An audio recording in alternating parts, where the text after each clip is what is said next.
प्रतिष्ठाय भूतले श्रीमते भक्तिवेदांत स्वामिन्निति नामिने। नमस्ते सारस्वते देवे गौरवाणी प्रचारिणे निर्विशेष शून्यवादी पाश्चात्य देश तारिणे। जय श्री कृष्ण चैतन्य प्रभु नित्यानंद श्री अद्वैत गदाधर शिवासादि गौर भक्त वृंद। हरे कृष्णा कृष्ण कृष्ण हरे हरे, हरे राम राम राम हरे हरे। हरे कृष्ण। तो बहुत शुभ अवसर है। आज चैतन्य महाप्रभु का आविर्भाव प्राकट्य दिवस है और मुझे ये सौभाग्य प्राप्त हुआ है कि कुछ महाप्रभु के प्राकट्य लीलाओं के ऊपर कुछ बोलने का। तो इसके लिए अपने गुरुजनों को धन्यवाद अर्पण करना चाहता हूँ। महाप्रभु की लीलाएं बहुत मधुर है। जिन लोगों ने भी चैतन्य चरितामृत नहीं पढ़ा है तो अवश्य चैतन्य चरितामृत पढ़ें। और जब प्रभुपाद जी अमेरिका जा रहे थे तो पूरे शिप में जब अमेरिका जा रहे थे तो 2 महीने वो चैतन्य चरितामृत पढ़ रहे थे। तो चैतन्य महाप्रभु की लीलाएं इतनी मधुर हैं कि कोई भौतिकवादी व्यक्ति भी अगर उन लीलाओं को पढ़े तो उसको भी वो मधुर लगेंगी। कोई आध्यात्मिक चेतना में है तो वो तो अलग बात है, लेकिन कोई जैसे हमने जब पढ़ा तो हम कोई बहुत आध्यात्मिक चेतना में तो नहीं थे, अभी भी ज़्यादा नहीं है। तो उस समय भी ये ऐसा एहसास होता है कि ये ऐसे साहित्य, ऐसी रचनाएं जो भारतीय ग्रंथों में है, इससे हम अनभिज्ञ हैं।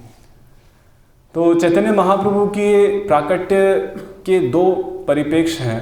एक तो उनके प्राकट्य के बाह्य कारण है और कुछ अंतरंग कारण है। तो उसको संक्षेप में एक बार हम देखेंगे। हर साल हम इस पर चर्चा करते हैं ताकि वो स्मरण रहे हमें। तो चैतन्य महाप्रभु का जन्म, जैसा कि हम जानते हैं, जो सबसे प्रमुख व्यक्ति जो थे चैतन्य महाप्रभु के प्राकट्य के पीछे, वो कौन थे? हाँ, अद्वैत आचार्य थे। तो अद्वैत आचार्य के प्रार्थना से उस समय नवदीप धाम में जो स्थिति थी और पूरे हर जगह जो स्थिति थी उस पर दया दिखाते हुए अद्वैत आचार्य ने हुकार लगाई और चैतन्य महाप्रभु को और भगवान को अवतरित होने के लिए एक हुकार लगाई कि भगवान अवतार लें, क्योंकि स्थिति कुछ ऐसी थी। इसका वर्णन आदि लीला में इस पूरे स्थिति को बताते हुए आदि लीला के 3 अध्याय में इसके बारे में बताते हैं। केह पापे केह पुण्य करे विषय भोग, भक्ति गंध नाही जाते जाए भवरोग। कोई पाप में लगा था, कोई पुण्य में लगा था। पूरा नवदीप धाम पाप और पुण्य से जकड़ा हुआ था, क्योंकि उस समय काली के उपासक भी बहुत थे, काली की पूजा होती थी। तो वो पुण्य कार्य थे। कोई ताश खेल रहा है, कोई शराब पी रहा है। तो इस तरीके से पूरी जो स्थिति थी उस समय नवदीप धाम में बहुत अच्छी नहीं थी। लोक गति देखी आचार्य करुण हृदय, विचार करे न लोकेर कैसे हित होए। तो उन्होंने देखा कि लोगों की ये गति को देख करके कि किसी को भी कोई आभास नहीं है कि जीवन में भक्ति का क्या महत्व है, भगवान के प्रति प्रेम के आनंद से सब अनभिज्ञ हैं। तो इसको देख करके करुणा हृदय, आचार्य को बहुत करुणा आई और विचार करे ना, उन्होंने विचार किया। तो ये आचार्य गुरु जो भक्तगण होते हैं उनका ये स्वभाव है कि लोगों की बुरी स्थिति को देख करके वो उनके हृदय में करुणा स्वतः प्रकट होती है और वो विचार करते हैं, है ना, कि कैसे हित होए, उनका हित कैसे होगा। आपानी श्री कृष्ण यदि करे न अवतार, आपानी आचार्य भक्ति करे न प्रचार। तो उनकी इच्छा ऐसी हुई कि अगर भगवान कृष्ण खुद अवतार ले और खुद से वो अपने भक्ति का प्रचार करे तो कितना अच्छा होगा, कि सबको भक्ति का रस प्राप्त होगा। और स्थिति इतनी गंभीर है कि बिना भगवान के अवतार लिए इस स्थिति से उबारा नहीं जा सकता है, इसलिए वो चाहते थे भगवान खुद अवतार ले। तो ये श्लोक साथ में उच्चारण करेंगे, बहुत सुंदर श्लोक है। नाम बिनु कली काले, धर्म नहीं आर, कली काले कैसे हबे कृष्ण अवतार। तो नाम बिनु कली काले, कि नाम के बिना कली काल में धर्म नहीं आर, कोई और धर्म नहीं है। ये अद्वैत आचार्य अपने मन में इसको विचार कर रहे हैं। कली काले कैसे होबे कृष्ण अवतार, कली काल में कृष्ण का अवतार कैसे होगा। तो इस विचार से, इस करुणा के भाव से अद्वैत आचार्य प्रार्थना करते हैं कि भगवान का कोई अवतार हो, और भगवान का अवतार जो इस युग का अवतार है, उस रूप में भगवान अवतार लेते हैं जो चैतन्य महाप्रभु का अवतार है। चैतन्य महाप्रभु के अवतार को लेकर के बहुत सारे संदेह हैं कि क्या चैतन्य महाप्रभु भगवान कृष्ण के अवतार हैं या नहीं है, क्या कलयुग के युग अवतार हैं। तो श्रीमद् भागवतम में तो सबसे पहले इसको तत्व से समझना बहुत ज़रूरी है। भगवान के अवतारों के दो परिप्रेक्ष्य हैं, उनका तत्व रूप जो है जिसको हम तत्व से समझ सकते हैं, और दूसरा उनका रस का रूप, मतलब जो रस के कारण है, जो भाव के कारण है। भगवान जो भक्तों के साथ भाव के आदान प्रदान के लिए अवतार लेते हैं। तो पहले तत्व रूप से समझना आवश्यक है कि भगवान का ये जो अवतार है चैतन्य महाप्रभु, ये कितना प्रमाणिक है, शास्त्र सम्मत है या नहीं है। तो भागवत में आप सब कभी भी हम सब प्रचार करने जाते हैं तो इस चीज़ को स्थापित करना चाहिए लोगों के हृदय में कि भगवान चैतन्य महाप्रभु इस कलयुग के अवतार है। ये हम सब कृष्ण भावनामृत के प्रचारकों का, भक्तों का ये बहुत महत्वपूर्ण उत्तरदायित्व है, और ये भगवान चैतन्य महाप्रभु की आज्ञा है। अभी हम देखेंगे कि जब चैतन्य चरितामृत में भक्ति रूपी वृक्ष का वर्णन आता है तो उसमें भगवान चैतन्य महाप्रभु कहते हैं कि मुझे बहुत प्रसन्नता होगी जब मेरी ख्याति पूरे विश्व में फैलेगी, जब ये भक्ति का वृक्ष, इसके शाखाएं फैलेंगी और इसके फल निकलेंगे, और जब लोग इन फलों को खाएंगे तो जो माली जो इस पेड़ को सींच रहा था, है ना, जो चैतन्य महाप्रभु जो माली हैं, उसकी ख्याति फैलेगी। तो ये कृष्ण भावनामृत के भक्तों का, अनुयायियों का ये उत्तरदायित्व है कि हम आगे बढ़ करके चैतन्य महाप्रभु के अस्तित्व को स्थापित करें। तो भागवत में 11वें स्कंद में, याद रखिएगा, भागवत के 11वें स्कंद में इसको स्थापित किया गया है कि चैतन्य महाप्रभु इस युग के अवतार हैं। तो उसमें परिप्रेक्ष्य नारद मुनि वसुदेव को शिक्षा देते हैं 11वें स्कंद के 5वें अध्याय में, अगर आपने पढ़ा है तो नारद मुनि वसुदेव को शिक्षा देते हैं, और उसमें वो महाराज निमि और नव योगेंद्रों के बीच की कथा बताते हैं कि महाराज निमि ने जब नव योगेंद्रों से प्रश्न पूछा और नव योगेंद्रों ने जो जवाब दिया, उसकी व्याख्या नारद मुनि वसुदेव को करते हैं कथा बताते हुए। तो वहाँ पे महाराज निमि जो राजा थे वो प्रश्न पूछते हैं नवयुगेंद्रों से। ये 5वां अध्याय है 11वें स्कंद का, 19वां श्लोक है।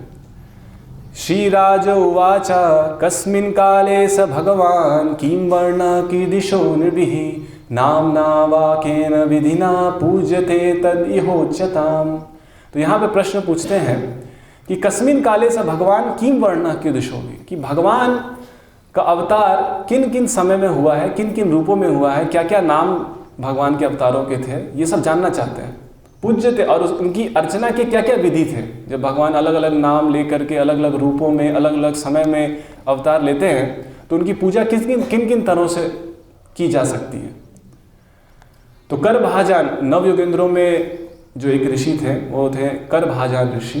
तो वो कहते हैं श्री करभाजान उवाच कृतं त्रेता द्वापरं च कलिर इत्येषु केशवः नानावर्णाभिधकारो नानै विधिन इज्जते। तो करभाजन कहते हैं कि हर युग में, चारों युग में, सतयुग, त्रेता, द्वापर और कली में नाना वर्ण, अलग अलग वर्ण मतलब कलर, अलग अलग कलर के रूप लेकर के, रंग के रूप लेकर के, अभिधा, अभिधा मतलब नाम, अलग अलग नामों से, आकारों, अलग अलग आकार लेकर के भगवान नानैव विधिन इज्जते, नाना इज्जते, नाना अलग अलग प्रकार की पूजा पद्धतियों में भगवान अवतार लेते हैं सतयुग, त्रेता, द्वापर में। ठीक है। कृते शुक्ल चतुर्बाहुर जटिलो वक्लांबरः कृष्णाजिनो विटाक्षान बिभ्रदंड करमंडलु। तो शुक्ल, जो कृत युग में भगवान शुक्ल रूप में आते हैं, शुक्ल वर्ण में, शुक्ल वर्ण मतलब सफेद वर्ण में आते हैं, चतुर्बाहु, 4 हाथों में, और इसमें जो अवतार है ये जटा रूप लेकर के आते हैं, जटा धारण करते हैं, पेड़ की छाल पहनते हैं और मृग स्किन, डियर स्किन, मृग की छाल, मृग की चमड़ी से बने हुए कपड़े को पहनते हैं और जनेऊ पहनते हैं और हाथ में कमंडलू, एक ब्रह्मचारी की तरह हाथ में कमंडलू धारण करते हैं। तो ये सतयुग का अवतार है। मनुष्यास्तु तदा शांता निर्वैरा सुहृदः समा यजन्ति तपसा देवं शमेन च दमेन च। तो जो सतयुग के लोग हैं उनकी क्या क्या गुण हैं यहाँ बताए गए हैं कि वो बहुत शांत हैं, ईर्ष्यालु नहीं हैं, सबसे मित्रता रखते हैं और भगवान को अंतर और बाहर दोनों से भगवान की इंद्र संयम से पूजा करते हैं। हंस सुपर्णो वैकुंठो धर्मो योगेश्वर अमलः ईश्वरो पुरुषो व्यक्तः परमात्मेति गीयते। तो सतयुग में भगवान को हंस, सुपर्ण, वैकुंठ, धर्म, योगेश्वर, अमल, ईश्वर, पुरुष, अव्यक्त और परमात्मा के रूप में के नामों से जाना जाता है। रूप बता दिया, क्या रूप था, कमंडल, जनेऊ, नाम बता दिए, अलग अलग नाम, और कलर क्या था, लाल, हाँ सफेद। ठीक। त्रेतायाम रक्तवर्णोऽसौ चतुर्बाहुस्त्रिमेखलः हिरण्यकेशस्त्रय्यात्मा श्रुक्षुवाद्य उपलक्षणः। त्रेता युग में कैसा अवतार था, रक्तवर्णो, रक्तवर्णो, रक्तवर्ण का अर्थ क्या है, लाल, लाल वर्ण का था। ये हम भागवत से पढ़ रहे हैं, प्रमाणिक रूप से इसको हम देख रहे हैं कि भगवान के अवतारों कैसे कैसे आते हैं। चतुर्बाहु स्त्री मेखल, यहाँ पे भी 4 हाथों को लेकर के भगवान आते हैं और यज्ञ विधि सिखाते हैं, ऋग साम यजुर्वेद, और हाथ में यज्ञ के का जो आहुति देने के लिए जो अरणी होता है और उसके साथ साथ यज्ञ की सामग्रियाँ लेकर के चलते हैं। तो क्योंकि यज्ञ सिखाने आए, यज्ञ कैसे करना है। त्रेतायाम यज तो मखय, त्रेता युग में यज्ञ साधन सिखाया भगवान ने। उसके बाद तम तदा मनुजा देवं सर्वदेवमयं हरिं यजन्ति विद्यात्रया धर्मिष्ठ ब्रह्मवादिनः। तो यहाँ पे यज्ञ सिखाया और लोगों को धर्म सिखाया, और लोग बहुत धार्मिक थे, वो भगवान के बारे में समझना चाहते थे, हरि को, उनके अंदर ये रुचि थी, और अलग अलग देवी देवताओं के प्रति कैसे यज्ञ अर्पण करने हैं वो सब सिखाया, जो कि तीनों वेदों में वर्णन है। विष्णुर्यज्ञ प्रश्निगर्भः सर्वदेव उरुक्रमः विक्षाप्य जयन्तश्च उरुगाय इति हीयते। त्रेता युग में भगवान का नाम विष्णु, यज्ञ, प्रश्निगर्भ, सर्वदेव, उरुक्रम, विशाकपी, जयंत और उरुगाय, इस तरीके से उनका नाम था। अब द्वापर युग में, द्वापरे भगवान श्यामः पीतवास निजायुधः श्रीवत्सादिभिरंकैश्च लक्षण उपलक्षितः। तो भगवान जो द्वापर युग में आए उनका वर्ण क्या था, श्यामः, श्याम वर्ण के थे, पीतवास और पीले वस्त्र धारण किए हुए थे, शिवत्स आदि भी शिवत्स धारण किए, लक्षण उपलक्षित। तम तदा तम तदा पुरुषं मर्त्या महाराजोपलक्षणम यजंती वेद तंत्राभ्याम परम जिज्ञासवो नृप। तो द्वापर युग में लोगों का लक्षण क्या था? जैसे त्रेता युग में दिव्य भगवान को जानने की इच्छा थी, द्वापर युग में बहुत ज़्यादा धार्मिक, जैसे त्रेता युग में धार्मिक थे, लेकिन द्वापर युग में उतना ज़्यादा धार्मिक नहीं बताया गया है, लेकिन जिज्ञासा एक ही शब्द आया है कि उसमें लोगों का एक गुण क्या था? जिज्ञासा करना। अब उनके अंदर एक्चुअली में कितना वो फॉलो कर रहे हैं वो तो नहीं पता है, लेकिन जिज्ञासा करने की बहुत इच्छा थी द्वापर युग में। तो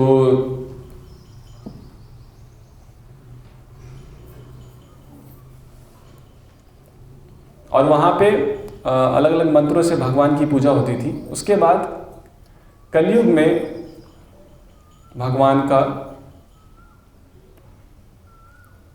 महाराज करभाजन ऋषि कहते हैं इति द्वापर उर्विश स्तुवन्ति जगत ईश्वरम नाना तंत्र विधानेन कलौ अपि तथा शिनु। तो अब कलयुग में मैं बताने जा रहा हूँ, करभाजन ऋषि कहते हैं कि कलयुग में भगवान का अवतार कैसा हुआ। तो नाना तंत्र विधानेन, किस तरीके से भगवान ने कलयुग में अवतार लिया और प्रचार किया, तो उसको बताते हुए कहते हैं, साथ में उच्चारण करेंगे। कृष्ण वर्णम तुषा कृष्णम सांगोपांगास्त्र पार्षदम यज्ञे संकीर्तन प्राये यजन्ति ही सुमेधसः। तो कृष्ण वर्णम, तो इस युग में भगवान का वर्ण कैसा था? कृष्ण वर्णम। भगवान का वर्ण नहीं, भगवान वर्ण यहाँ अर्थ है कि वो उच्चारण, कृष्ण शब्द का उच्चारण करते थे, कृष्ण वर्णम। लेकिन उनके जो रंग था अकृष्णम, वो हमेशा कृष्ण कृष्ण नाम का उच्चारण करते हैं ये अवतार में। और उनका वर्ण जो है अकृष्णम, कृष्ण नहीं, यानी कि काला नहीं है। इस बार भगवान कृष्ण इस बार काले रूप में नहीं आए। और संग उपंगस्त्र पार्षदम, और अपने संगी गणों और अपने पार्षदों, दो चीज़ें, एक पार्षद जो होते हैं जैसे कि पंच तत्व हैं तो जिसमें उनके पार्षद हैं, और संगीगण उनके अन्य जितने भी भक्त हैं, इनके साथ वो भ्रमण करते हैं और यज्ञ संकीर्तना प्राय, और संकीर्तन यज्ञ का शुभारंभ करते हैं इस अवतार में। तो ये चौथा अवतार है जो कि हम सतयुग त्रेता द्वापर के बाद जब कलयुग का अवतार बताया गया है, इसमें ये अवतार बताया गया है कि जो संकीर्तन यज्ञ का शुभारंभ करते हैं। और इस संकीर्तन यज्ञ में यजंती ही सुमेधसः। तो इस संकीर्तन यज्ञ में भाग लेने वाले कौन कौन से लोग हैं? जो बहुत बुद्धिमान हैं, सुमेधसः, जिनकी बुद्धि बहुत तीक्ष्ण है। तो यहाँ पे इस चीज़ को स्थापित किया गया है कि कैसे भगवान के चैतन्य महाप्रभु के प्रकट होने के पहला कारण तो ये था कि अद्वैत आचार्य की हुंकार, उस परिस्थिति को देखते हुए एक शुद्ध भक्त की पुकार, और दूसरा कि युग अवतार, जो युग में युग धर्म सिखाने के लिए भगवान चैतन्य महाप्रभु अवतार लेते हैं। और भगवान चैतन्य महाप्रभु के अवतार का जो दो प्रमुख विषय है, प्रेम प्रचारण, प्रेम रस आस्वादन और राग मार्ग प्रचारण। प्रेम रस का आस्वादन करना, क्योंकि भगवान चैतन्य महाप्रभु जो अवतार है उसमें प्रेम रस का आस्वादन कैसे किया भगवान ने, इसको हम थोड़ा देखेंगे। उसके बाद राग मार्ग प्रचारण। राग मार्ग जो हमने कल हमने डिस्कस किया था कि कैसे चैतन्य महाप्रभु ने राग मार्ग के बारे में बताया है ना। दो मार्ग हैं भक्ति के, एक है राग मार्ग और एक ऐश्वर्य मार्ग है, जिसमें ऐश्वर्य से भक्ति होती है और एक में प्रेम या राग से भक्ति होती है। तो ये जो महाप्रभु का अवतार था, ये जो भगवान का अवतार था, इसमें भगवान ऐश्वर्य भक्ति नहीं बता रहे हैं, इसमें प्रेम भक्ति बता रहे हैं कि भगवान से कैसे प्रेम किया जा सके और राग मार्ग से, भावनाओं से कैसे भगवान की भक्ति हो सकती है। तो इसको बताने के लिए सबसे पहले जो चैतन्य महाप्रभु का अवतार, जो प्रेम आस्वादन, जो सबसे अंतरंगा कारण बताया जाता है चैतन्य महाप्रभु के अवतार का, कि भगवान कृष्ण जब राधा रानी को देख रहे थे और राधा रानी की भक्ति को देख रहे थे, तो भगवान कृष्ण के हृदय में ऐसी इच्छा प्रकट हुई कि तीन चीज़ों के लिए चैतन्य महाप्रभु का अवतार हुआ। भगवान कृष्ण ने चैतन्य महाप्रभु का अवतार लिया। प्रेम रस का आस्वादन कैसे कर सकते हैं। भगवान कृष्ण प्रेम रस का आस्वादन करना चाहते थे, जो राधा रानी अनुभव कर रही हैं भगवान के प्रति। तो राधा रानी को जब भगवान ने देखा तो उन्होंने देखा कि राधा रानी जो है भगवान के भक्ति में बहुत आनंद महसूस कर रही है। तो वो राधा रानी इतना आनंद महसूस कर रही है कि भगवान भी आकर्षित हुए कि इतना आनंद कैसे महसूस कर रही है, मैं भी थोड़ा देखना चाहता हूँ क्या आनंद है ये। तो राधा की महिमा को समझना चाहते थे। पहला कारण राधार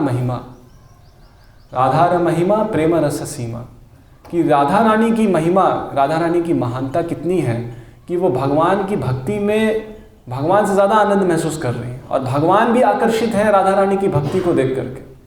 जब एक बार प्रभुपाद जी से पूछा गया कि राधा और कृष्ण में कौन बड़े हैं, कौन ज़्यादा महान है, तो प्रभुपाद जी ने कहा कि राधा और कृष्ण दोनों ही महान हैं और उनसे महान वो भक्ति है, क्योंकि भक्ति जो है वो भगवान को भी आकर्षित करती है, राधा रानी की भक्ति।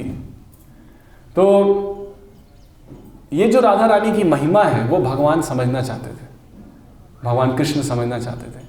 श्री राधाय प्रणय महिमा कीदिशो वान एव स्वाद्यो येन अद्भुत मधिरिमा की दृशो वा मदीया। तो पहला कारण था कि राधार महिमा। दूसरा कारण था कि राधा रानी जब भगवान की मधुरता को महसूस करती है, वो भगवान की मधुरता कैसी है, भगवान कृष्ण के रूप की मधुरता कैसी है, वो भगवान समझना चाहते थे कि जो राधा रानी महसूस कर रही है।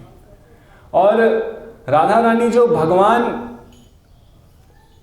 कृष्ण और राधा रानी के बीच में जो माधुर्य रस में जो प्रेम है उस प्रेम को भगवान समझना चाहते थे कि वो प्रेम कैसा है। वो राधा रानी जो माधुर्य रस में भगवान के साथ जो प्रेम का अनुभव कर रही हैं वो प्रेम कैसा है। तो पहला कारण कि राधा रानी की महिमा, दूसरा राधा रानी जो भगवान की मधुरता को महसूस कर रही है, जो भगवान के मधुर स्वरूप को भगवान खुद समझना चाहते थे कि मेरा स्वरूप इतना मधुर कैसा है मेरा स्वरूप। तीसरा कि राधा रानी जो माधुर्य रस में भगवान के साथ अपने संबंध को महसूस कर रही है, उस माधुर्य रस को भगवान समझना चाहते थे। तो इसके लिए बहुत सुंदर श्लोक आदि लीला में आता है कि जहाँ पे चैतन्य महाप्रभु के अवतार के अंतरंग कारण को बताने के लिए सबसे प्रमुख श्लोक बताया जाता है। श्री राधाय प्रणय महिमा की दिशो वा नैव स्वाद्यो येन अद्भुत मधिरिमा की दिशो वा मदीयः सौख्यम चास्य मद अनुभवतः कि भगवान अनुभव करना चाहते थे कि दिशा व्यक्ति लोभात, है ना, कि राधा रानी के का भगवान के प्रति जो लोभ है, जो आकर्षण है, उसको भगवान अनुभव करना चाहते थे। तद्भावाड्य समझनी, उस भाव को समझने के लिए तद्भावाड्य समझनी सची गर्भ सिंधो हरिंदु, वो सची गर्भ में प्रवेश किए, सची माता के गर्भ में। जो चैतन्य महाप्रभु जो साक्षात भगवान कृष्ण है, वो सची माता के गर्भ में प्रवेश किए उस राधाय महिमा, राधा भाव को समझने के लिए। इसलिए उनका रंग जो है वो गौरंग है, क्योंकि गौरंगी के भाव में है, इसलिए उनका रंग गौरंग है, गौर रंग के हैं। तो इसलिए राधा कृष्ण दो शरीर है लेकिन आत्मा एक है बताया जाता है। जो चैतन्य महाप्रभु वो राधा कृष्ण का जुगल रूप है। राधा कृष्ण प्रणय विकृतिर हलादिनी शक्ति रस्मान एकात्मानव अपि भुवि पूरा। एकात्मानव, एक आत्मा है। देह भेदम, देह का भेद है, राधा कृष्ण दो अलग अलग देह है लेकिन आत्मा एक ही है। और वो जो एक आत्मा है, जो राधा कृष्ण एक आत्मा है, वो चैतन्य महाप्रभु के रूप में राधा कृष्ण, भाव राधा का है और शरीर स्वरूप कृष्ण का है। चैतन्य आख्यम प्रकटम अधुना तद्वयम चैक्यम आप्तम, तद्वयम च ऐक्यम। वो जो दो राधा कृष्ण है वो अब एक रूप लेकर के चैतन्य महाप्रभु के रूप में प्रकट हुए। तद्वयम च ऐक्यम आप्तम राधा भाव द्वितीय सुवलितम। और वो जो एक रूप लेकर के राधा कृष्ण प्रकट हुए हैं उसमें भाव राधा का है, राधा भाव द्युति सुवलितम। और जो रंग है वो सोने के समान है, उनका जो रंग है स्वरूप है। और नौमी कृष्ण स्वरूपम, लेकिन जो बाहर का स्वरूप है वो कृष्ण का है, लेकिन और रंग राधा का है और भाव राधा का है। इस तरीके से इस श्लोक में यहाँ बताया गया। राधा कृष्ण एक आत्मा दुई देहधारी अन्य अन्य विलास रसे आस्वादन करी। तो राधा कृष्ण एक आत्मा है, दो देह में है, और अब चैतन्य महाप्रभु के रूप में अन्य अन्य विलास रसे आस्वादन करी, वो रस का आस्वादन कर रहे हैं। ठीक है, तो यहाँ पे जो व्रज भक्ति है वो चैतन्य महाप्रभु सिखाने आए हैं, जैसा कि हमने कल की कक्षा में डिस्कस किया था, कल की या परसों की। तो उसमें व्रज भक्ति सिखाने आए हैं। तो वहाँ पे चैतन्य महाप्रभु चैतन्य चरितामृत में कहते हैं कि जब भगवान कृष्ण अपने धाम में द्वापर युग में जाने के बाद, जब भगवान कृष्ण खुद बैठ के सोच रहे थे कि अब मैं द्वापर युग में से अब मैं अंतर्धान हो गया हूँ, तो अब लोगों का उद्धार या धर्म का प्रचार कैसे होगा, ये विचार कर रहे थे अपने धाम में बैठ करके। तो वहाँ पे भगवान कृष्ण विचार करते हैं, प्रेम रस निर्यास करिते आस्वादन, राग मार्ग भक्ति लोके करिते प्रचारण। तो भगवान कहते हैं कि ये पूरा जो संसार है ये नीरस हो प्रतीत हो रहा है, क्योंकि इसमें प्रेम रस का कोई संचार है ही नहीं, और जो भी भक्ति के नाम पे जो भी चल रहा है ये सब ऐश्वर्य भक्ति चल रही है। लेकिन भगवान विचार करते हैं कि ऐश्वर्य भक्ति से जो प्रेम है वो बहुत शिथिल हो जाता है इस ऐश्वर्य भक्ति से। तो भगवान विचार करते हैं कि इस प्रेम रस को पूर्ण रूप से जागृत करने के लिए आवश्यक है कि राग मार्ग का प्रचार हो। तो इसके लिए वो रसिक शेखर कृष्ण परम करुणा ए दई हेतु हईते इच्छार उद्गम। तो जो रसिक शेखर कृष्ण हैं, कृष्ण जो सारे रसों के कुंज हैं, वो उनके अंदर इच्छा है कि ये रस का आस्वादन सब लोग करें।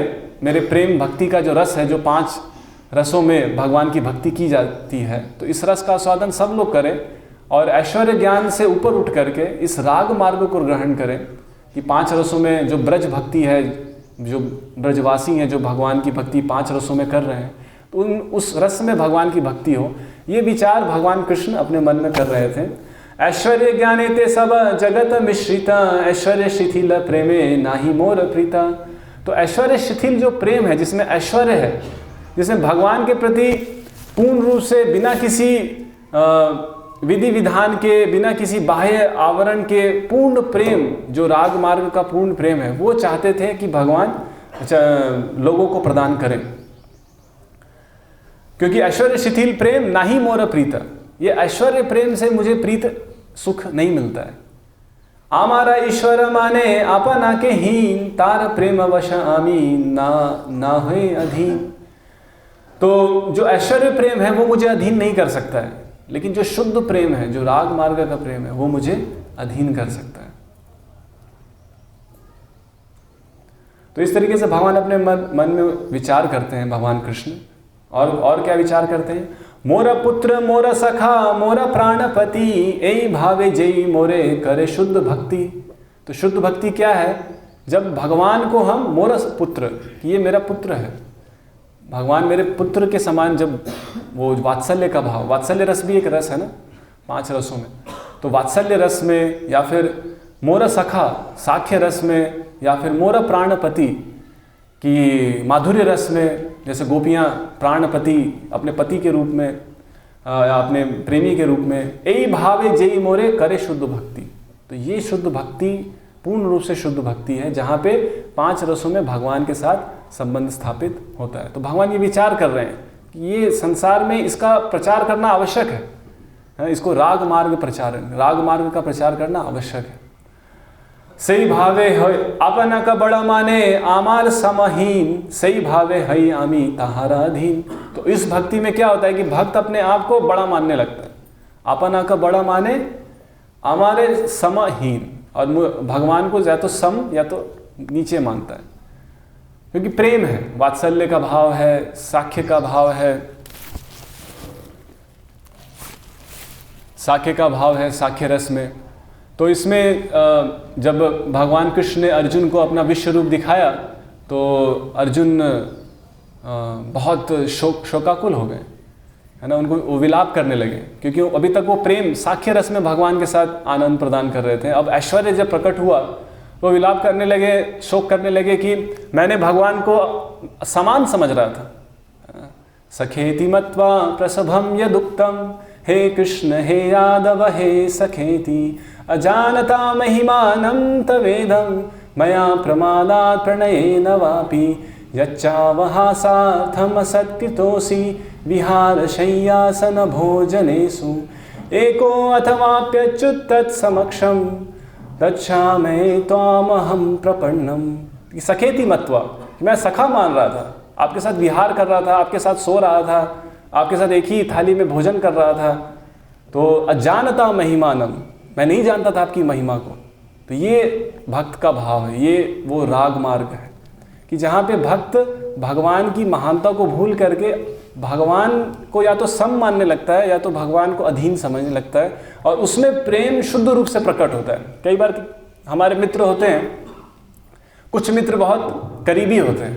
जो करीबी मित्र होते हैं वो हमारे घर पे आएंगे तो हमारे माता पिता से भी बहुत करीबी, और माता जी क्या कुछ बनाइए, आज भूख लगा कुछ खिलाइए, है कि ऐसे बात करते हैं। हमारे मित्र थे, आते थे तो या हमसे भी बात करेंगे तो वो फॉर्मेलिटी में बात नहीं करेंगे, है ना, कंधे पे हाथ रखेंगे और थोड़ा शरीर से घुले मिलेंगे, ऐसे हाथ जोड़ करके तो नहीं बात करेंगे।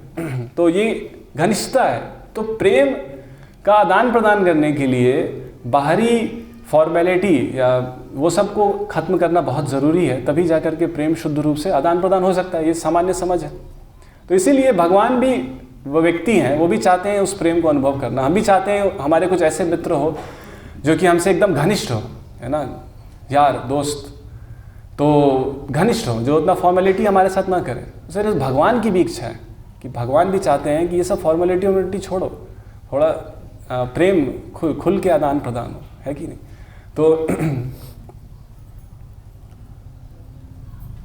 तो ये कुछ भगवान के प्रकट होने के कुछ प्रमुख कारण हमने आज डिस्कस किए। इसके अलावा हाँ, जब उद्धव ये जो राग मार्ग है, ये जो प्रेम का मार्ग है जो चैतन्य महाप्रभु ने हमको प्रदान किया है इस कलयुग के जीवों को।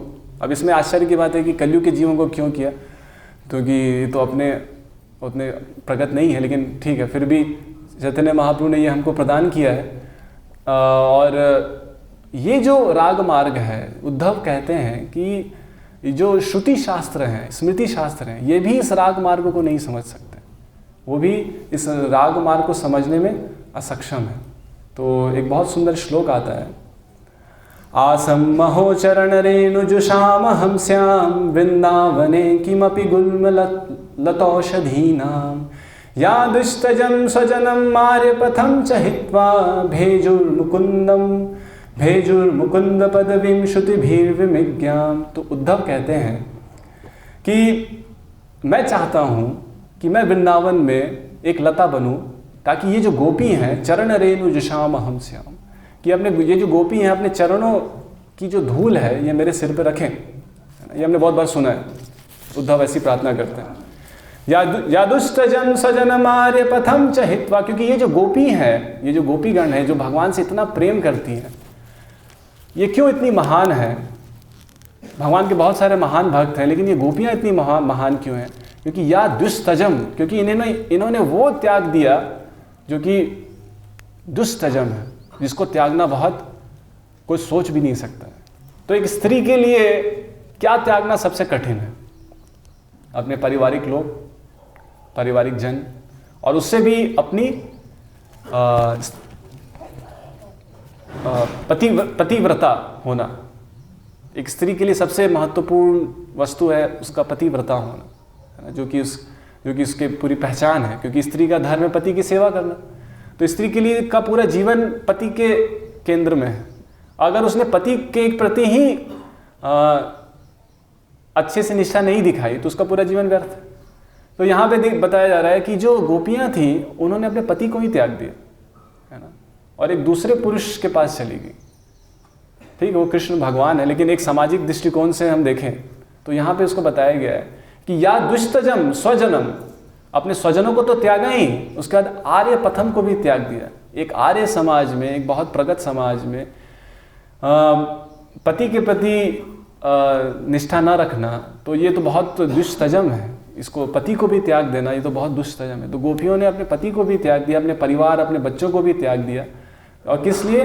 भेजुर मुकुंद पदवीम, मुकुंद के चरण कमलों के लिए, भगवान कृष्ण को पाने के लिए।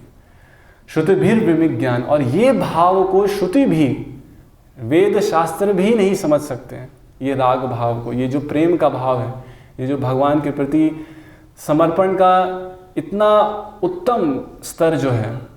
तो भगवान ने उद्धव को भेजा वृंदावन में इस भाव को समझने के लिए, क्योंकि उद्धव तो बहुत बड़े ज्ञानी थे, वो वेद शास्त्र में बहुत बड़े पंडित थे, बृहस्पति के शिष्य हैं उद्धव। तो उनको लेकिन ये नहीं पता था कि इससे, इस ज्ञान से ऊपर भी एक प्रेम, ज्ञान से ऊपर प्रेम है। इसलिए जब चैतन्य महाप्रभु, अभी हम देखेंगे कि जब वो गया से वापस आए अपने गुरु से शिक्षा लेकर के और हरे कृष्णा का कीर्तन कर रहे थे, तो उन्होंने, वो कहते हैं, अभी मैं उस पर हम चर्चा करेंगे कि ये जो प्रेम का भाव है ये ज्ञान को भी ढक देता है, ये ज्ञान से भी ऊपर है। तो उसको बताने के लिए उद्धव को, क्योंकि निमाय पंडित, चैतन्य महाप्रभु भी बहुत बड़े पंडित थे, तो जब उनके अंदर प्रेम का संचार हुआ तो उनकी सारी पांडित्य चली गई, बल्कि सारी पांडित्य चली गई, मतलब ज्ञान से भी ऊपर उस रस को अनुभव करने लगे। तो वो कहते हैं ज्ञान आच्छन्न, कि मेरा ज्ञान भी ढक गया है इस प्रेम के भाव से। तो वही चीज़ यहाँ उद्धव के भी स्थिति में हम देखते हैं। भगवान चाहते थे कि उद्धव को ये समझ में आए कि ज्ञान के ऊपर ये राग मार्ग जो है, और क्यों चाहते थे? ताकि उद्धव वहाँ से फिर बद्रीनाथ जाए, और बद्रीनाथ में जो भगवान के भक्त वहाँ जो तपस्या कर रहे हैं, जो ज्ञान अध्ययन कर रहे हैं, तपस्या कर रहे हैं, वो अपने जीवन को सफल तो कर रहे हैं, लेकिन उनका जीवन तभी सफल होगा जब उनको ये प्रेम का ज्ञान, प्रेम रस प्राप्त होगा। तो भगवान कृष्ण चाहते थे कि उद्धव बद्रीनाथ में जाकर के, वृंदावन से समझ करके फिर बद्रीनाथ में जाकर के वहाँ पे शिक्षा दे। तो ये कुछ कारण हमने देखा। उसके बाद चैतन्य महाप्रभु की शिक्षा, लीलाओं से कुछ शिक्षा हमको प्राप्त होती है। बहुत सारी शिक्षाएं, सब तो डिस्कस नहीं कर सकते, लेकिन जो दो प्रमुख शिक्षा जो हमारे लिए, कृष्ण भावनामृत के भक्तों के लिए बहुत व्यवहारिक है, दो शिक्षा महत्वपूर्ण है, जो प्रतिदिन हमको उसका साक्षात्कार करना चाहिए प्रतिदिन, उसको हम देखेंगे।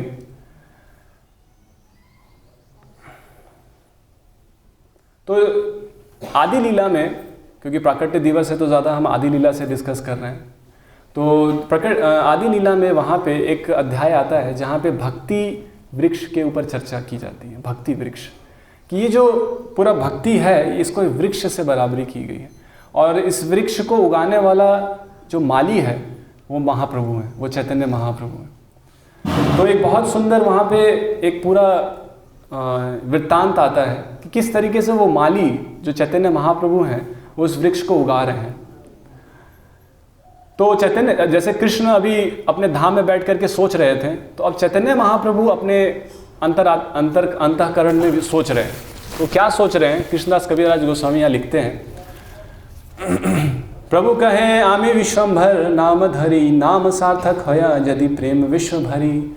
तो प्रभु सोचते हैं, महाप्रभु अपने मन में, कि मैंने ये विश्वम्भर नाम तो ले लिया है, लेकिन इस विश्वम्भर नाम को कैसे सार्थक करूं? इस विश्वम्भर नाम को सार्थक करने के लिए मुझे पूरे विश्व को प्रेम रस से भरना होगा। विश्व यदि प्रेम विश्व भरी, तभी मैं, जब तक विश्व प्रेम से नहीं भरेगा तब तक मेरा नाम विश्वम्भर सार्थक नहीं होगा। श्री चैतन्य मालाकार पृथ्वी ते आनी, भक्ति कल्पत्रु रोपीला सिंची इच्छा पानी। तो ये उन्होंने भक्ति कल्पत्रु का बीज रोपीला उन्होंने रोपा, भक्ति कल्पत्रु का वृक्ष उन्होंने उसको रोपा और उसको अपनी इच्छाओं से सींचा, है ना। महाप्रभु की इच्छा थी कि ये भक्ति का वृक्ष फैले, बढ़े, और ये जो भक्ति का वृक्ष सबसे पहले जो अंकुरित हुआ, ये भक्ति का वृक्ष सबसे पहले माधवेंद्र पुरी के हृदय में अंकुरित हुआ। और ये जो नाम है माधवेंद्र पुरी, कम से कम ये नाम जो भी हम कृष्ण भावनामृत गौड़िया वैष्णव संप्रदाय में हैं, ये नाम हमको बहुत अच्छे से स्मरण होना चाहिए और इसके बारे में हमको ज्ञात होना चाहिए। क्योंकि अगर हम गौड़िया वैष्णव हैं और अगर हम माधवेंद्र पुरी के बारे में नहीं जानते हैं तो फिर गोलमाल है, वो कुछ समस्या है। तो तो माधवेंद्र पुरी के बारे में समझना बहुत ज़रूरी है, क्योंकि हम जो गौड़िया वैष्णव हैं एक्चुअली हम मध्वाचार्य संप्रदाय से कनेक्टेड हैं। हमारा जो पूरा संप्रदाय है वो मध्वाचार्य संप्रदाय से है, और मध्वाचार्य संप्रदाय से जो हमारी एक जो चैतन्य महाप्रभु का संप्रदाय उसी से निकला है।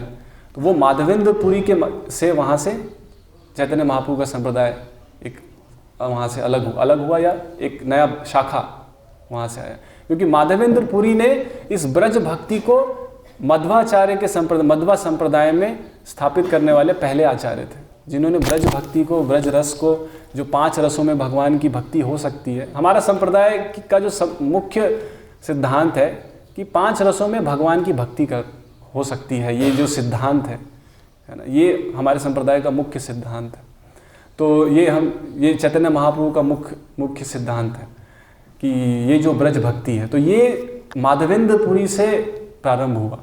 माधवेंद्र प्रभु के हृदय में सबसे पहले ये आरोपित हुआ, और माधवेंद्र पुरी से फिर चैतन्य महाप्रभु के गुरु जो थे ईश्वर पुरी, उन तक आया, और फिर तीसरे में चैतन्य महाप्रभु तक आया। तो यहाँ पे इसका वर्णन करते हुए कहते हैं, अय श्री माधवेंद्र पुरी कृष्ण प्रेम पूरा भक्ति कल्पत्रु ते हो प्रथम अंकुरा। तो प्रथम अंकुरित जो हुआ ये भक्ति बीज, ये माधवेंद्र पुरी के हृदय में हुआ, उसके बाद ईश्वर पुरी के हृदय में हुआ। उसके बाद जब ये बीज बढ़ना चालू हुआ तो बहुत सारी शाखाएं, बहुत सारे पहले तो इसका जो पूरा उसको क्या बोलते हैं, जो बीच में होता है शाखा, और जो ट्रंक जो होता है जिसको, और मतलब कि पूरा वृक्ष फैल रहा था, तना और शाखाएं फैल रही थी, और उस फैलते हुए वृक्ष से फिर जो इसके अलग अलग शाखाएं और तनाएं हैं, ये अलग अलग संप्रदाय हैं। मतलब कि जो प्रेम भक्ति का ज्ञान जो अलग अलग संप्रदायों में, अलग अलग शाखाओं में प्रचारित हुआ, और इससे फिर उसके बाद जब ये फैल रहा था, इसकी शाखाएं फैल रही थी, पाकिला ये प्रेम फला अमृत मधुरा विलाए चैतन्य माली नाही लाय मूला। तो ये इस वृक्ष से फिर प्रेम फल प्राप्त हुआ।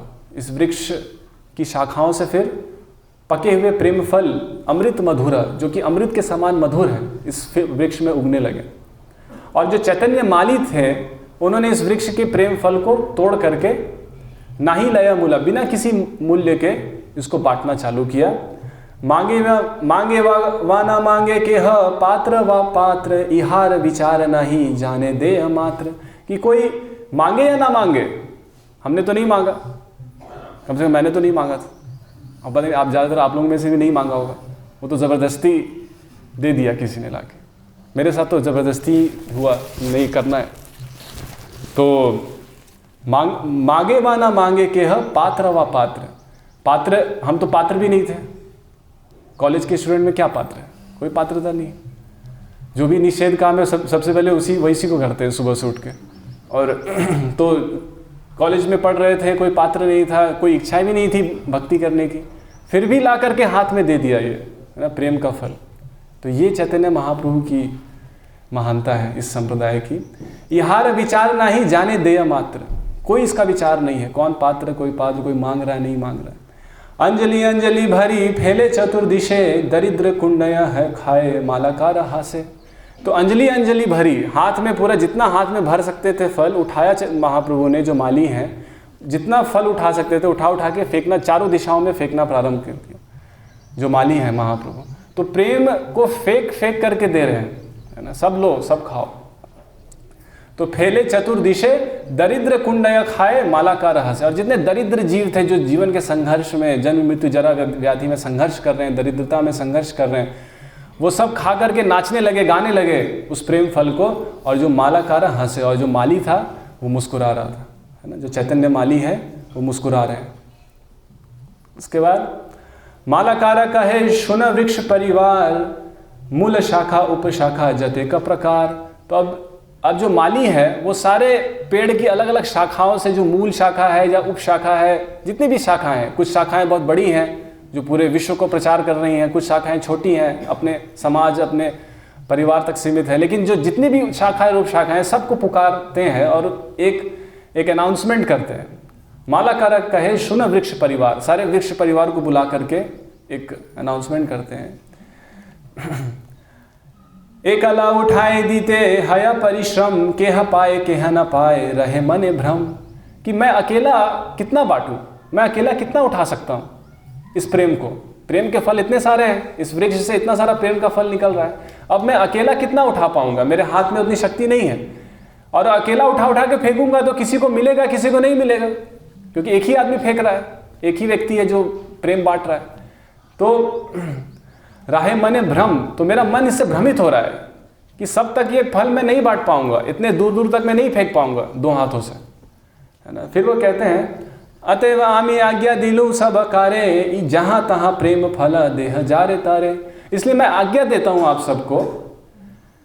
अतएव आज्ञा आमी, आमी आज्ञा दिलू सवाकारे, सबके लिए एक आज्ञा है। जो भी इस वृक्ष परिवार में है, इस वृक्ष से जुड़े हुए हैं, सबको एक आज्ञा देता हूं।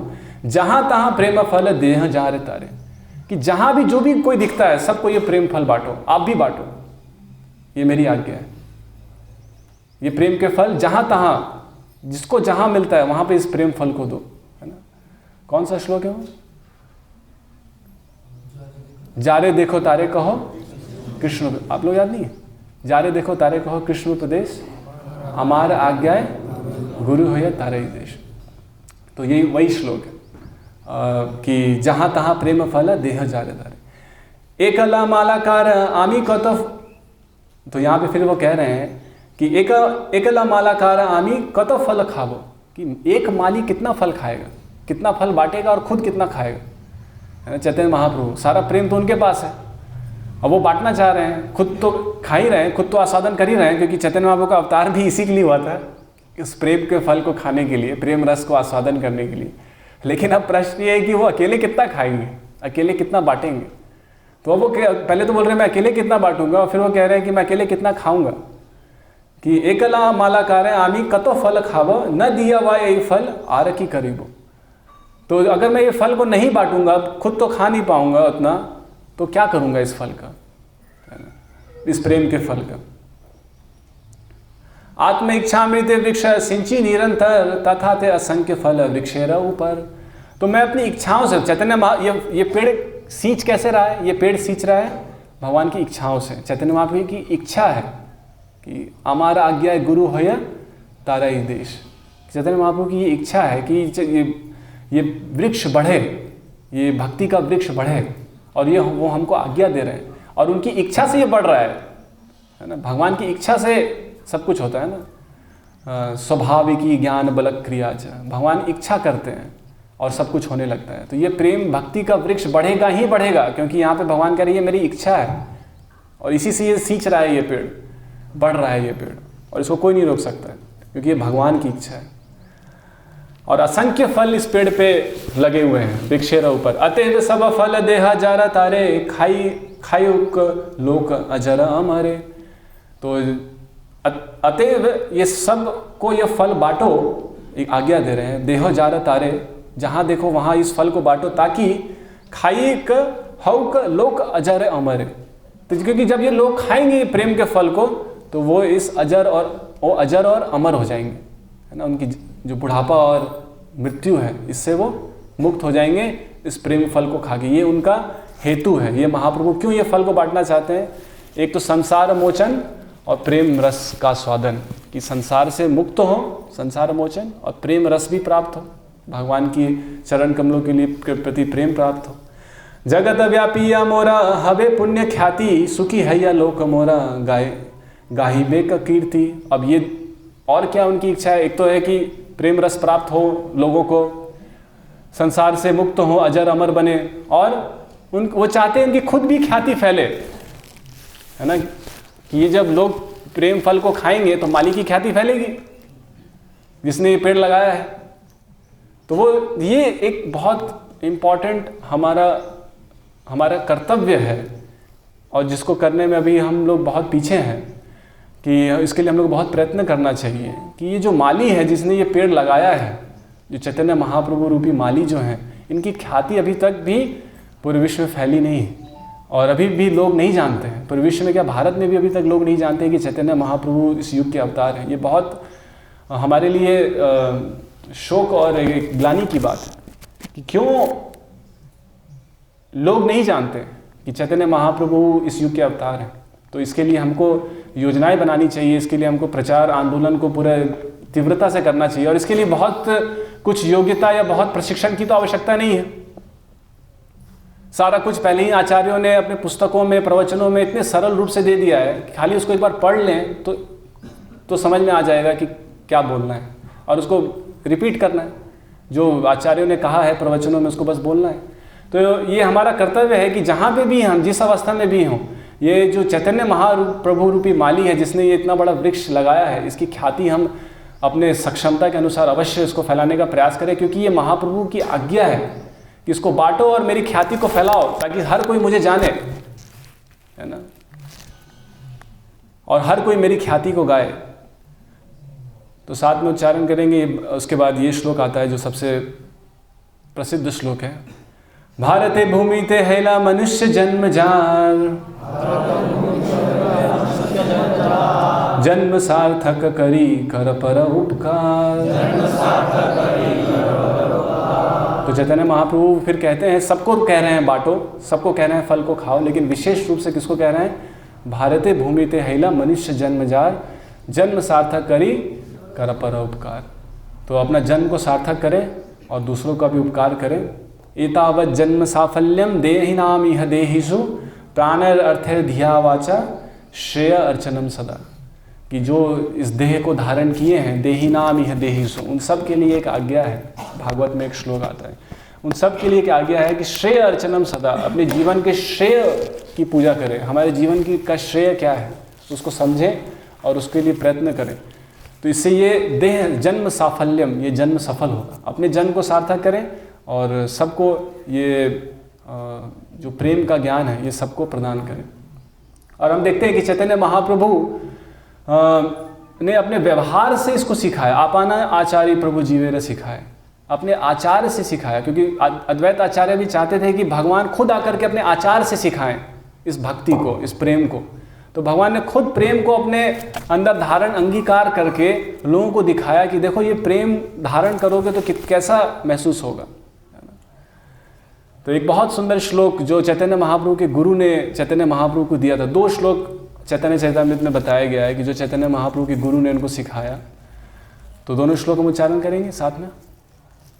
हरे नाम हरे नाम हरे नाम हरे नाम हरे नामेव केवलम कलो नास्तेव नास्तेव नास्तेव गतिरन्यथा। ये चैतन्य महाप्रभु के गुरु ईश्वरपुरी ने उनको ये श्लोक दिया कि इसी हरि नाम का उच्चारण करो। क्यों इनको ये श्लोक दिया? चैतन्य महाप्रभु तो निमाय पंडित थे, बहुत बड़े पंडित थे, लेकिन उनको ये क्यों श्लोक दिया? तो चैतन्य महाप्रभु कहते हैं, गुरु आमी मूर्ख देखी कोरिलो शासन। गुरु ने कहा चैतन्य महाप्रभु को कि मूर्ख तुम्ही, तुम्हारा नाही का वेदांत अधिकार, कृष्ण मंत्र जप सदा यही मंत्र सार। कि तुम मूर्ख हो, तुम्हारा वेदांत में कोई अधिकार नहीं है, तुम कृष्ण मंत्र जप सदा यही मंत्र सार, यही पूरे वेदांत का सार है, तुम इस मंत्र का जप करो, है ना। तो ये जो जन्म साफल्यम, अपना जन्म सफल करना, ये भी चैतन्य महाप्रभु ने अपने जीवन से दिखाया कि अपने जन्म सफल को करने के लिए, दूसरे के जन्म को सफल करने के लिए चैतन्य महाप्रभु ने प्रचार किया। पृथ्वी ते आछे जत नगर आदि ग्राम सर्वत्र प्रचार होइबे मोर। उसके लिए प्रचार करना सिखाया, उसके लिए आज्ञा दी प्रचार करो। लेकिन अपने जीवन को भी कैसे सफल करना है उसके लिए भी वो उन्होंने खुद से दिखाया, है ना। जब उनसे पूछा प्रकाशानंद सरस्वती ने कि आप क्यों ये हरे कृष्णा महामंत्र जप करते हैं और नित्य करते रहते हैं, तो उन्होंने क्या कहा कि मैं भगवान का अवतार हूँ इसलिए मैं जप कीर्तन कर रहा हूँ। उन्होंने कहा क्योंकि मेरे गुरु ने मुझे मूर्ख समझा है और इसलिए मुझे उन्होंने ये मंत्र दिया है और इसलिए मैं इस मंत्र को जप कर रहा हूँ, और जब से जप कर रहा हूँ तब से पागल जैसा महसूस कर रहा हूँ। तो गुरु ने मुझे दिया है, अपने गुरु का स्मरण कर रहे हैं, है ना। तो ये दूसरी चीज़ जो हमको व्यवहारिक रूप से जो भक्त समाज में हमको अंगीकार करना बहुत ज़रूरी है। बहुत सारी लीलाएं हैं, बहुत सारी कथाएं हैं, लेकिन जो सबसे व्यवहारिक चीज़ है ये समझना हम भक्तों के लिए कि गुरु के प्रति समर्पण ये सबसे मूलभूत चीज़ है। इसको हमको अंगीकार करना ही होगा, नहीं तो हम 1 इंच भी भक्ति में हम आगे नहीं बढ़ पाएंगे। अगर हमने भक्ति के जीवन में प्रतिदिन अगर गुरु का स्मरण स्वतः नहीं हो रहा है, उसके लिए कोई श्लोक पढ़ना पड़ रहा है या कुछ बनावटी प्रयास करने की आवश्यकता नहीं, स्वतः गुरु का स्मरण होना चाहिए, उसके त्याग और बलिदान का। प्रभुपाद जी ने जो कष्ट लिया, या फिर हमारे गुरु महाराज जो कष्ट ले रहे हैं, या फिर जो हम प्रत्यक्ष रूप से देख रहे हैं अपने गुरुजनों को कि वो कितना कष्ट ले रहे हैं अपने ऊपर, तो उसको देख करके हमारे अंदर स्वतः स्वाभाविक रूप से एक स्मरण गुरु का होना चाहिए। कि चैतन्य महाप्रभु जब नए थे, जब निमाई पंडित थे, जब अपने आप को एक भक्त रूप में नहीं दिखा रहे थे, तब तो गुरु के पास गए और उनसे पूछा ज्ञान दीजिए, वेदांत सिखाइए। गुरु ने बोला नहीं सिखाऊंगा वेदांत, तो हरे कृष्णा मंत्र जप करो। ठीक है, तो हरे कृष्णा मंत्र जप कर, अब जप करना जब प्रारंभ किया, जब सिद्धि में पहुंच गए, जब पागल की जैसी स्थिति हो गई, उसके बाद भी पागल हैलो आमी धरिया नाही माने एता चिंती निवेदेलु निवेदिलु गुरु न चरणे। तो जब पागल की जैसी स्थिति हो गई, चैतन्य महाप्रभु की सिद्धि के स्तर में पहुंच गए, तो उसके बाद में भी जब उनके अंदर विचार आया कि मेरी ऐसी स्थिति क्यों है, जब कोई संदेह आया, तो भी वो गुरु के पास गए समझने के लिए। ये नहीं कि अभी मैं सिद्ध हो गया हूँ, अब तो मेरे अंदर भाव आ गया, तो अब गुरु की आवश्यकता नहीं है। साधक अवस्था में, शुरुआती अवस्था में भी, और जब सिद्ध अवस्था में भी थे, तभी भी फिर से गुरु के पास वापस गए और फिर उनसे कहा कि वह मंत्र दिला गोसाई कि वह तार बल जपीते जपीते मंत्र करील पागल। तो ये कैसा मंत्र दे दिया गुरु आपने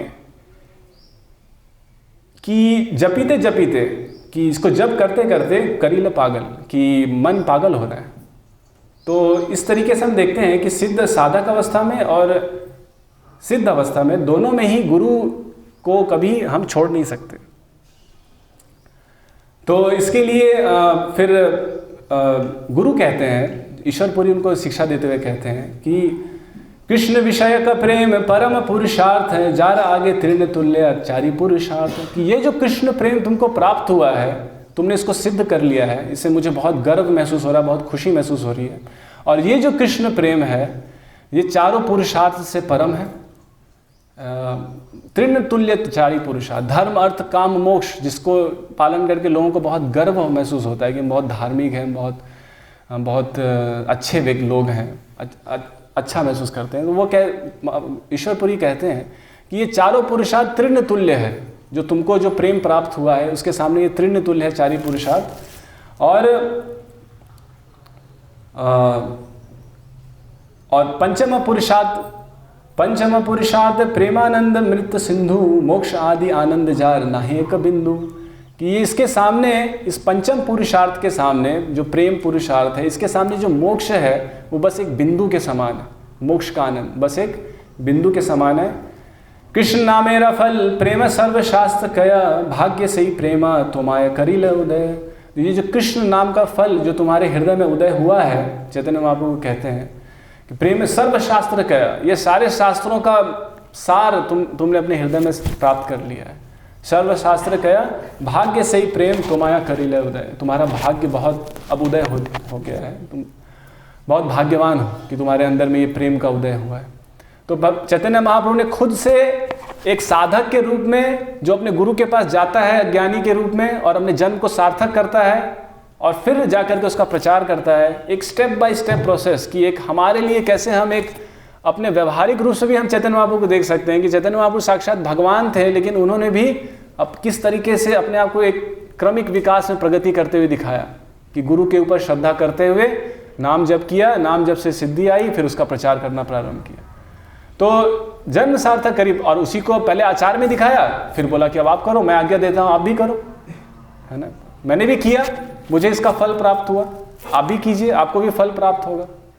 तो अपने आचार से चैतन्य महाप्रभु का जो अवतार है, इसमें सबसे प्रमुख चीज़ ये है कि इसमें भगवान खुद आचार से सिखा रहे हैं कि भक्ति के पूरे प्रक्रिया को शुरुआत से लेकर अंत तक पूरे अपने आचार से सिखा रहे हैं। तो इसमें गुरु की प्रमुखता और प्रचार आंदोलन के प्रति पूर्ण रूप से उसके लिए कार्य करना, ये दो प्रमुख शिक्षाएं जो हैं, जो आज हम चर्चा कर रहे हैं। और ये कम से कम ये दो शिक्षाएं हम अपने अंदर आज लेकर के जाएं कि गुरु के प्रति श्रद्धा, गुरु का नित्य स्मरण और प्रचार के लिए जागरूक रहें कि जहाँ भी जो भी मिले उसको ये प्रेम का फल बांटें हम सौभाग्यशाली हैं, हमारा भाग्य उदय हुआ है। तो इस लोगों को भी जो जरा और मृत्यु से संघर्ष कर रहे हैं उनको भी अजर और अमर बनने का ये रास्ता प्रदान करें। हरे कृष्णा कृष्णा कृष्णा हरे हरे, हरे राम राम राम हरे हरे। किसी का कोई प्रश्न है इस संदर्भ में? पूछ सकते हैं।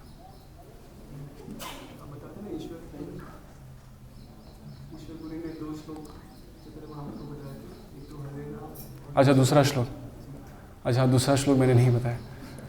तो जब चैतन्य महाप्रभु जब ऐसे ही हासे गाए नाचे कांदे, जो रो रहे थे, हंस रहे थे, गा रहे थे, नाच रहे थे, तो उन्होंने बताया अपने गुरु को, तो उनके गुरु ने फिर ये श्लोक दिया उनको, जो भागवत का श्लोक है।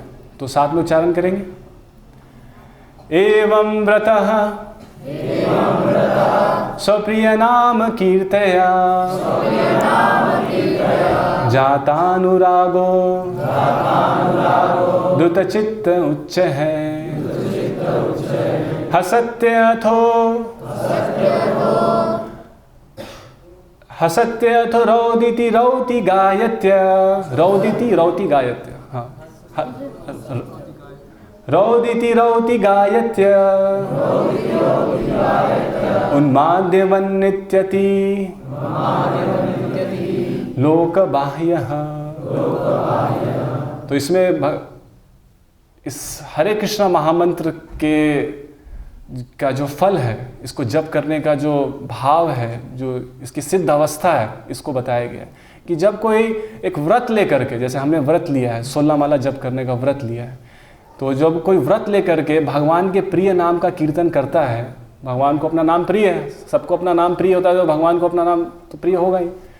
तो एवं व्रतः स्वप्रिय नाम कीर्तया, जो व्रत लेकर के भगवान के प्रिय नाम का कीर्तन करता है, तो उससे क्या होता है? जातानुरागो, उसके अंदर में राग का जन्म होता है। जातानुरागो, राग मतलब एक आसक्ति का जन्म होता है, भगवान से एक आसक्ति आती है। जातानुरागो द्रुतचित्त उच्च है, और उसका जो हृदय है वो पिघलने लगता है। अभी हृदय क्या है? कठोर हो गया है पूरा, है ना, पूरा पूरा बहुत कठोर है, उसको भगवान के प्रति कोई रुचि नहीं है। तो ऐसे हृदय में भगवान की भक्ति कैसे प्रवेश करेगी?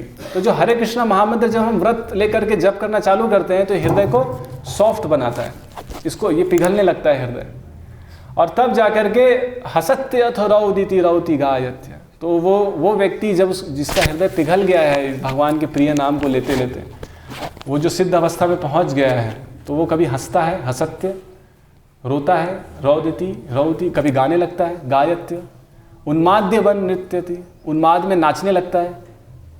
उसका हम नकल करते हैं नृत्य में, कीर्तन में, लेकिन हमको वो उन्माद नहीं है, लेकिन हम उसको प्रैक्टिस करते हैं। लेकिन वो एक दिन स्पॉन्टेनियस हो जाएगा, वो एक दिन बहुत स्वाभाविक हो जाएगा कि जब भगवान के नाम लेते ही हमें नृत्य करने का मन करेगा। ये नहीं कि कुछ हमको अपने आप को समझाना पड़ेगा, नहीं करो, नृत्य करो, गुरु प्रसन्न होंगे, तो ऐसे समझाना नहीं पड़ेगा, वो हमारे लिए बहुत स्वाभाविक हो जाएगा। उन्माद्य मन नृत्यति लोक बाह्य, और लोगों की कोई चिंता नहीं होगी कि लोग क्या कह रहे हैं, लोग क्या उपहास कर रहे हैं, लोग हंस रहे हैं, हम नाच रहे हैं, लोग हंस रहे हैं। कुछ हद तक हमको अभी भी अनुभव हो रहा है ना, हम ये बाल शेव करके एक शिखा रख करके घूम रहे हैं, तो लोग हो सकता है हंस रहे हो, है ना। हम तो कॉलेज में भी जाते थे ऐसे ही लोग हंसते थे, लेकिन क्योंकि उस समय भगवान की भक्ति का ऐसा आनंद और ऐसा अनुभव होता है कि कुछ हद तक हम अभी भी महसूस करते हैं कि उस सिद्ध अवस्था के उसका कुछ प्रतिबिंब अभी भी हम महसूस करते हैं। तो ये श्लोक उन्माद्य वन नृत्यति लोक बाह्य, तो ये श्लोक उनके गुरु ने उनको दिया। तो ये एक स्वाभाविक क्रमिक विकास है जो कि यहाँ तक पहुँचता है, और ये हमारा लक्ष्य है। ये हमारा लक्ष्य है कि हमको भगवान के भक्ति के इस स्तर तक पहुँचना है। चैतन्य महाप्रभु जो हमको सिखाने आए हैं, वो भक्ति की परम गति सिखाने आए हैं। तो उस परम गति को हम हमेशा ध्यान में रखेगी, ये स्थिति पर हमको पहुँचना है। रास्ता बहुत कठोर है, कठिन है। शुरस्य धार निशित दुरत्या दुर्गम पथस्तत् कवयो वदन्ति, ये तलवार के धार के समान है, इससे चलना बहुत कठिन है और बहुत संभल के चलना होगा। लेकिन भक्तों के संग में रहते हुए, एक दूसरे को मार्ग निर्देशन करते हुए, एक दूसरे की सहायता करते हुए, गुरु की का आश्रय लेते हुए हम इस मार्ग में आगे बढ़ें और उस परम गति को प्राप्त करने के लिए आश्वस्त रहें। उत्साहान निश्चया धैर्या तत् कर्म प्रवर्तना। निश्चय, वो लक्ष्य अवश्य निश्चय प्राप्त होगा। उस उत्साह में तत् कर्म प्रवर्तनात् अपने सारे भक्ति में कर्मों को संपादन करें और इस तरीके से आगे हम बढ़ने का प्रयास करें। हरे कृष्ण।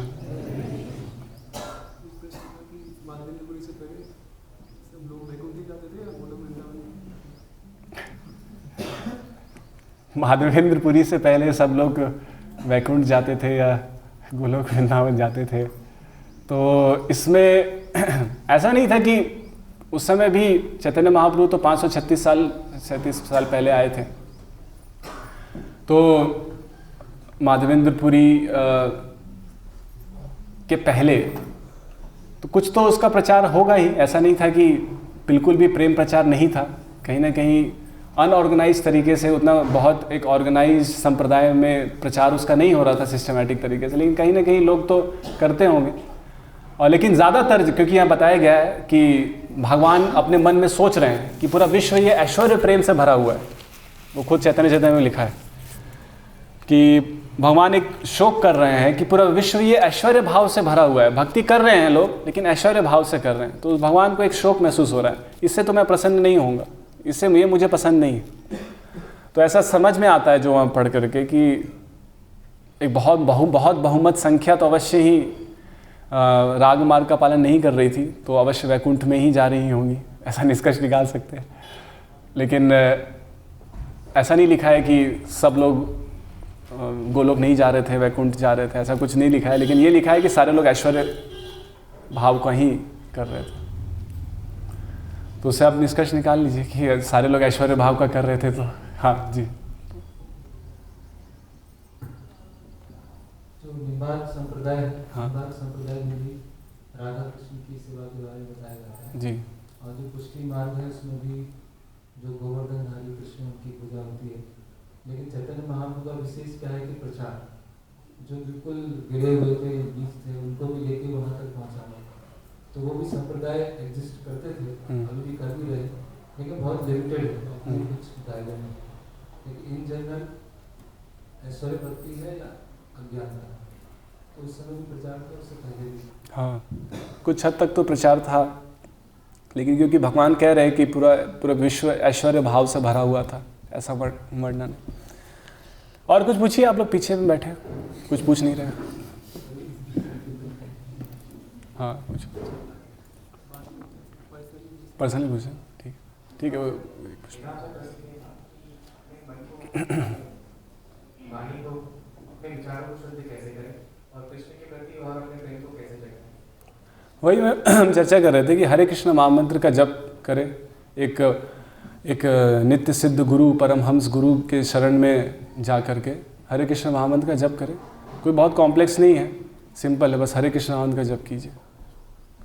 माला ले लीजिए वहाँ से और जप कीजिए। और यहाँ कीर्तन भी होता है, तो कीर्तन में भी आ सकते हैं।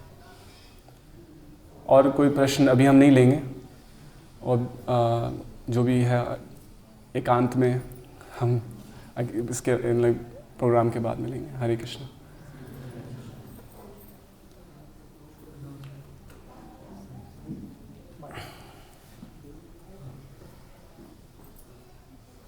हरे कृष्ण।